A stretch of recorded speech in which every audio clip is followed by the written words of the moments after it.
siya. Yung chamomile talaga.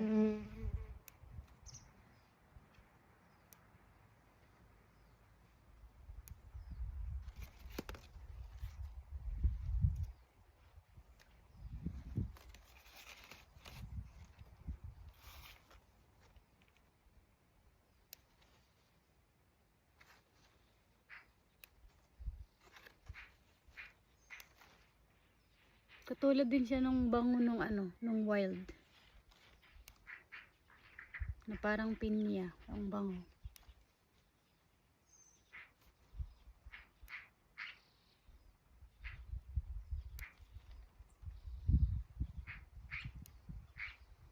Kaunti nga lang kasi.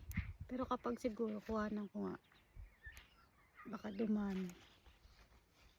Ito lang siya. Ito siya.